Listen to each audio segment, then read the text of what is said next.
ಸರಿ ನಮ್ಮಲ್ಲಿ ಬಣ ಇಲ್ಲ, ಇಲ್ಲಿ ಪೂರಿ ಕೆಲಸ ಮಾಡ್ತಾ ಏನು ಪ್ರಾಬ್ಲಮ್ ಮಾಡಿಲ್ಲ. ಹಾವೇರಿ ನಗರದಲ್ಲಿ ಅನಧಿಕೃತ ಲೇಔಟ್ಗಳು ಜಾಸ್ತಿ ಇದ್ದಾವೆ. ಅದರಿಂದ ನಗರದ ಇನ್ಕಮ್ ಕೂಡ ಬರ್ತಾ ಇಲ್ಲ, ಅದರಲ್ಲಿ ಅಭಿವೃದ್ಧಿ ಕೂಡ ಮಾಡ್ತಾ ಇದ್ದಾರೆ. ಇದನ್ನು ಯಾವ ರೀತಿ ಕಂಟ್ರೋಲ್ ಮಾಡಿ ಅವ್ರಿಗೊಂದು ಶಾಶ್ವತ ಪರಿಹಾರ ಇದೆಯಾ?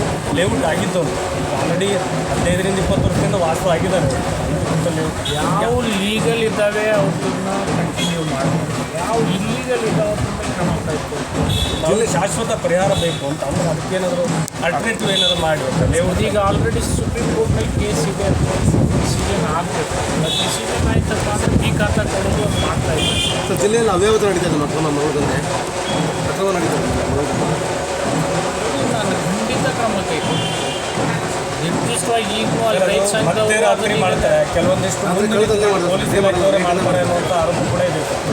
ಇಲ್ಲ, ಅದನ್ನು ನಾನು ಈಗ ಕರೆಸಿ ರಿವ್ಯೂ ಮಾಡಿದೆ. ಸರಿ ಇತ್ತಪ್ಪ ಅಂದರೆ ನಿರ್ದಿಷ್ಟವಾಗಿತ್ತಪ್ಪ ಅಂದರೆ ಇಂತಿಂದ ವೆಹಿಕಲ್ ಇಂಥದ್ದು ಮಾಡಿದ್ದಾರೆ ಅಂತೇಳಿ ನೀವು ಕೊಟ್ಟರೆ ಖಂಡಿತ ಕ್ರಮ. ಈಗ ರೈತ ಸಂಘದವರು ಅದನ್ನು ರೇಸ್ ಮಾಡಿದ್ರೆ ಅಲ್ಲಿ ಹೇಳಿದ್ರು ಗುತ್ತಿನ ಗಾಡಿ ಮೇಲೆ ತೊಗೊಂಡು ಹೋಗಿ ಆಮೇಲೆ ಲಾರಿ ಡಂಪ್ ಮಾಡ್ತಾರೆ, ಚೆಕ್ ಮಾಡಿಸ್ತಾರೆ. ಸರಿ, ಕುಮದ್ವತಿ ನದಿಗೆ ಫ್ಯಾಕ್ಟ್ರಿಗೆ ಗೋಲ್ಡನ್ ಹ್ಯಾಚರೀಸ್ ಅಂತ ಒಂದು ಅವ್ರು ಯಾಕೆ ಬಿಟ್ಟಿದ್ದೀರಿ?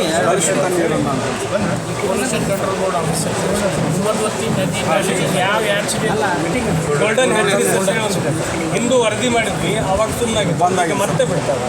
ಕರೆಸ್ತಾರೆ.